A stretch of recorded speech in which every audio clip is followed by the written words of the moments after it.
শুভ সকাল বন্ধুরা। তো দেখো, আমি আর ছেলে চলে এসেছি নৈহাটিতে বড় মার কাছে পুজো দিতে। তো প্রথমবার এলাম নৈহাটি আমি আর ছেলের সঙ্গে থাকলে আমার কোনো চিন্তা থাকে না, কারণ ও সমস্ত রাস্তাঘাট চেনে, ওই আমায় চিনিয়ে চিনিয়ে নিয়ে আসে। তো বড় মার কাছে একটা মানত ছিল, আমার ছেলেই মানত করেছিল।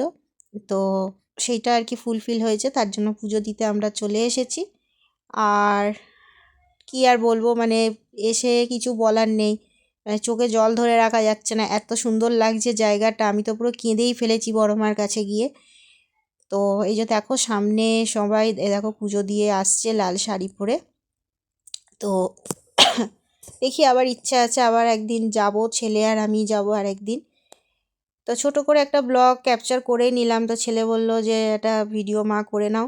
তো যার জন্য দেখো ছোট করে একটা ব্লগ মানে ক্যাপচার করে নিয়েছি। তো দেখতে থাকো ব্লগটা। আর দেখো, এই দেখো চতুর্দিকে ব্যাগ, শাড়ি, এগুলো আর কি খুব সুন্দর সুন্দর লাগছিল। ভাবছিলাম যেন কিনি কিছু, তো কিছু কিনিনি, মায়ের কাছে পুজো দিয়ে চলে এসেছি। আর এই দেখো সব মায়ের মানে ফটো টটো সব বিক্রি হচ্ছে। কি সুন্দর দেখো বড় মায়ের ছবি, নানান রকম। আর তারপরে দেখো চলে এসেছি এই যে বড় মার লাইন, বহুত লাইন। তো আমরা এবার গঙ্গার দিকে যাব, হাত পা ধুয়ে গঙ্গা জল ছিটিয়ে মায়ের কাছে লাইনে এসে দাঁড়াবো পুজো দেওয়ার জন্য। তো লাইন বেশ ভালোই লাইন আছে, কিন্তু লাইন থাকলে কি হবে বন্ধুরা, এত সুন্দর লাইনটা এগিয়েছে যে আমাদের আধ ঘন্টার মধ্যেই পুজো দেওয়া হয়ে গেছে। তো এই দেখো গঙ্গার ঘাটে চলে এসেছি, এই দিকে সব গঙ্গা জল নেওয়ার জন্য জার বিক্রি হচ্ছে। তো এই দেখো আমরা গঙ্গার ঘাটে এসেছি, ছেলে প্রথমে গঙ্গা জল ছিটিয়ে নিল, ছেলের হাতে পুজোর ডালা রয়েছে। তো আমরা সব কিছু এখান থেকে কিনেই নিয়ে গেছিলাম, আমরা আর আলাদা করে ডালা ওখানে কিনিনি। এত ভালো লাগছিল গঙ্গার মানে দাঁড়িয়ে, এখানে বড় মায়ের গানও হচ্ছিল, মাইকে শোনা যাচ্ছিল, খুবই ভালো লাগছিল। মানে একটা খুব সুন্দর জায়গায় এসেছি যে বড় মায়ের কাছে, মানে কি বলবো, চোখে জল এসে গেছিলো আমার, এতটাই আর কি ভালো লাগছিল। তো দেখো এবার আমিও একটু ছিটিয়ে নিলাম, নিয়ে এবার একটু গঙ্গা জল নিয়ে নেবো। একটা খাবার জলের বোতল নিয়ে গেছিলাম, তো সেই জলটা ফেলে দিয়ে এবার সেই বোতলেই গঙ্গা জলটা ভরে নেবো। তার তো কোনো বোতল নিইনি, এই দেখো সেই বোতলে করে গঙ্গা জলটা নিয়ে নিচ্ছি। পুরো টুবু টুবু নেবে। অনেক দিনের আমার ইচ্ছা ছিল বড় মার কাছে আসবো, পুজো দেব। তো কিছুতেই সময় হচ্ছে না, কোনো কিছুই মানে হচ্ছে না সময় বলো, যাই হোক সংসারের মধ্যে থেকে বলো। তো এত দিন এত বছর পর যে আমাকে ছেলে নিয়ে এসেছে, আমার এত ভালো লাগছে যে আমি কি বলবো, আমি বিশ্বাসই করতে পারছিলাম না যে বড় মার কাছে এসেছি। আর এখানে দেখো কি সুন্দর পুতুলগুলো দেখে আমার এত ভালো লাগছিল যে আমি দরদাম করছিলাম। আর এখানে এই দেখো সব দন্ডি দিচ্ছে, একজনকেই দেখলাম দন্ডি কাটছিল। আমরা এখন অলরেডি লাইনে দাঁড়িয়ে রয়েছি। আর এ দেখো আমাদের লাইনটা এগিয়েও গেছে, আমরা মন্দিরের কাছে চলেও এসেছি। এবার আমরা মন্দিরের ভেতরে প্রবেশ করছি, আগে আগে ছেলে যাচ্ছে, আমি পিছনে। তো এখানে সিস্টেমটা দেখো খুবই ভালো, মানে ভিড় ভাট্টা ঠেলাঠেলি হয় না, মানে এদিক দিয়ে ঢোকে ওদিক দিয়ে আবার বেরিয়ে আবার এদিক দিয়ে ঢোকে, মানে জিগজ্যাকের মতন আর কি পুরো ভেতরটা। তো দেখো এই যে ঢুকে এই যে অবশেষে মাকে দেখতে পাচ্ছি দূর থেকে, এই যে কলাপসুলের গেটের ওপাশে।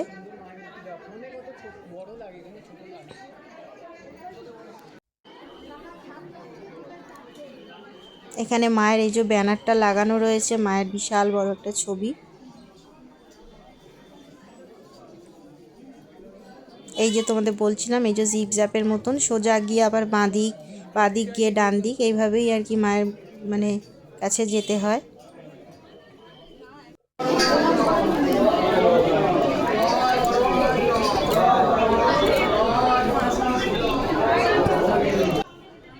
অবশেষে দেখো মায়ের কাছে পৌঁছেও গেলাম।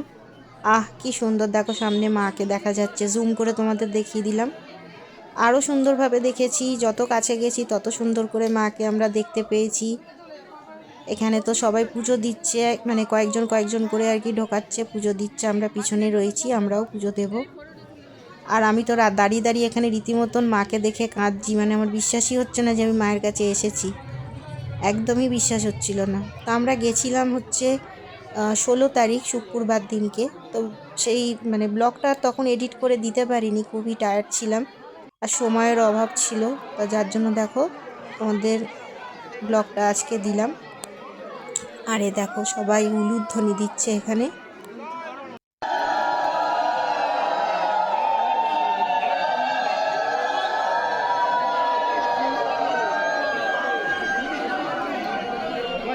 দেখতে পাচ্ছি না।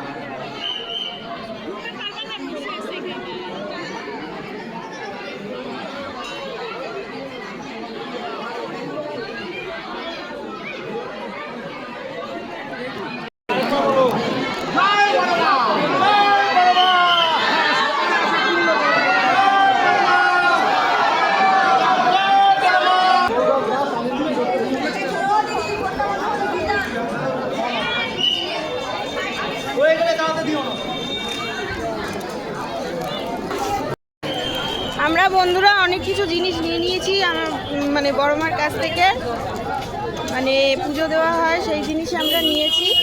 এই যে এত কিছু, এত আলতা সিঁদুর এত কিছু, এই যে ছেলেও নিয়েছে, ব্যাগেও আমার আছে, ব্যাগেতেও আছে, অনেককে দেব। ভালোভাবে পুজো দিয়েছি আমরা, একদম ফাঁকায় ফাঁকায় খুবই ভালোভাবে পুজো দিয়েছি। চল কি কিনবি কি। তো বন্ধুরা আমাদের পুজো দেওয়া হয়ে গেছে, এবারে আমরা দেখো ট্রেনে উঠে পড়েছি নৈহাটি লোকালে। তো চলো এবার আমাদের বাড়ি ফেরার পালা। এখন প্রায় 4:30 মতন বাজতে যাচ্ছে। তো চলো টাটা।